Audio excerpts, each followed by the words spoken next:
आज की कहानी है एक हरीश नाम के लड़के की। दोस्तों, हरीश जी हमको बताते हैं, एक बार की बात है, गांव से उनका एक रिश्तेदार आनंद विहार रेलवे स्टेशन पर आने वाला था। हरीश जी अपने उस रिश्तेदार को रिसीव करने के लिए आनंद विहार रेलवे स्टेशन पर रात को 12:15 बजे पहुंच चुके थे। लगभग 1 बजे की उनके रिश्तेदार की ट्रेन थी।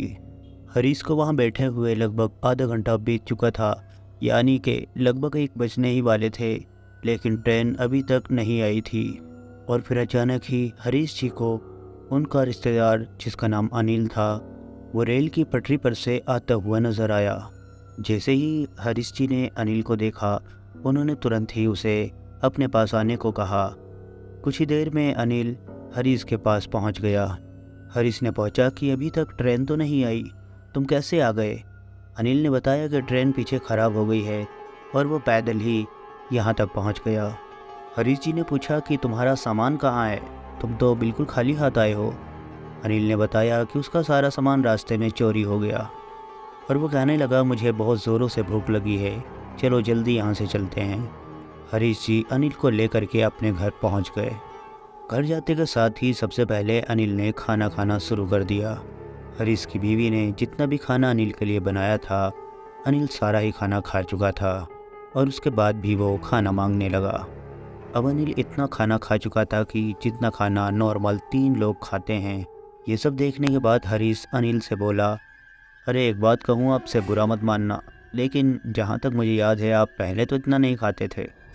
अनिल ने हरीश की तरफ देखा और वो हंसने लगा, लेकिन उसने उसकी बात का कोई भी जवाब नहीं दिया।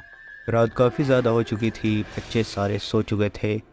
अब हरीश और उसकी बीवी को भी सोना था, लेकिन अनिल खाने पर से उठने का नाम ही नहीं ले रहा था। फिर अनिल ने अपनी बीवी से कहा कि तुम जाकर सो जाओ, अभी मैं इसके पास बैठा हूँ। हरीश की बीवी सोने चली गई और अनिल अभी भी खा ही रहा था। अनिल ने देखा कि खाना सारा ख़त्म हो चुका था और वो हरीश से और खाना मांगने लगा। हरीश ने उससे मना किया कि सुबह खा लेना, अब तो खाना बनाया भी नहीं जा सकता। अनिल जिद करने लगा कि उसे खाना चाहिए। हरीश ने किचन में जाकर देखा तो किचन में कुछ भी नहीं था। हरीश के पीछे पीछे अनिल भी किचन में आ गया। अनिल ने आकर के किचन से डिब्बे उठा उठाकर उनमें देखने लगा। जिस भी डिब्बे में जो भी कुछ मिलता था, अनिल वो सफ़ा चट कर जाता था। चाहे वो नमक हो, हल्दी हो, मिर्च हो, कुछ भी चीज़ मिलती थी वो तुरंत ही उस चीज़ को खा लेता था। ये देख कर के हरीश बहुत ही ज़्यादा हैरानी से अनिल को देखने लगा कि आखिर ये इंसान है या कुछ और। अब हरीश को अनिल के ऊपर बहुत ज़्यादा गुस्सा आने लगा और उसने अनिल को डांटते हुए कहा, आखिर ये क्या हरकत कर रहे हो तुम? पूरे घर का नाश कर दिया तुमने, सारे बर्तन उठाकर तुमने बाहर फेंक दिए। ये आवाज़ें सुन कर के हरीश की बीवी भी तुरंत उठ कर के आ गई और वो देखने लगी कि आखिर ये सब क्या हो रहा है। अब देखते ही देखते अनिल ज़ोर ज़ोर से हंसने लगा और हरीश से कहने लगा कि तुम चुप हो जाओ, नहीं तो मैं तुम्हें भी खा जाऊंगा। अब ये सब बातें हरीश से बिल्कुल भी बर्दाश्त नहीं हो रही थी। हरीश अनिल से लड़ने लगा, लेकिन अचानक ही अनिल ने एक ज़ोरदार थप्पड़ हरीश के मुंह पे मार दिया, जिसकी वजह से हरीश काफ़ी ज़्यादा दूर जा कर के गिरा। ये थप्पड़ कोई नॉर्मल थप्पड़ नहीं था। हरीश के थप्पड़ लगते ही हरीश समझ चुका था ये कोई नॉर्मल इंसान नहीं लगता, ये तो कुछ और ही है। हरीश की बीवी ने जैसे ही ये सब लड़ाई देखी, वो चिल्लाते हुए अनिल की तरफ बढ़ी, लेकिन हरीश ने तुरंत ही उठकर उसे रोक लिया और उससे कहने लगा कि तुम बस चुपचाप रहो। हरीश अपनी बीवी को वहाँ से ले करके दूसरा रूम में चला गया और उससे कहने लगा, ये मुझे कोई इंसान नहीं लगता, ये तो कोई शैतान लग रहा है, क्योंकि इतनी ज़ोर का थप्पड़ कोई इंसान नहीं मार सकता। और फिर अचानक ही उस कमरे से एक अजीब सी चिल्लाने की आवाज़ आने लगी। हरीश ने जब दरवाज़ा खोलकर बाहर देखा तो उसने देखा कि वहाँ अनिल नहीं था, वहाँ तो कोई बहुत ही भयानक सी शक्ल का दानव खड़ा हुआ था। उस दानव को देख करके हरीश बहुत ही ज़्यादा डर गया था और उसकी बीवी भी। हरीश वहाँ से तुरंत ही अपनी बीवी को लेकर बच्चों के रूम में चला गया ताकि वो दानव बच्चों के रूम में न पहुँच जाए, और उसने जाकर के दरवाज़े की कुंडी अंदर से लॉक कर ली। लेकिन फिर अचानक ही हरीश के दरवाज़े पर किसी की दस्तक हुई। कोई ज़ोर ज़ोर से दरवाज़ा बजाने लगा और चिल्ला चिल्ला कर कहने लगा, अरे हरीश भाई, क्या हो रहा है अंदर? वो शख्स कोई और नहीं था, वो हरीश का पड़ोसी ही था। जो हरीश का एक अच्छा दोस्त भी था। उसका नाम धर्मपाल था। हरीश ने ऊपर खिड़की से धर्मपाल को बताया कि उसके घर में कोई शैतान है। ये आवाज़ें उसी शैतान की आ रही हैं। मैं अभी घर का दरवाज़ा नहीं खोल सकता क्योंकि वो गेट के पास ही है, और तुम भी घर के गेट के सामने से हट जाओ, हो सकता है वो तुम्हें भी नुकसान पहुंचा दे।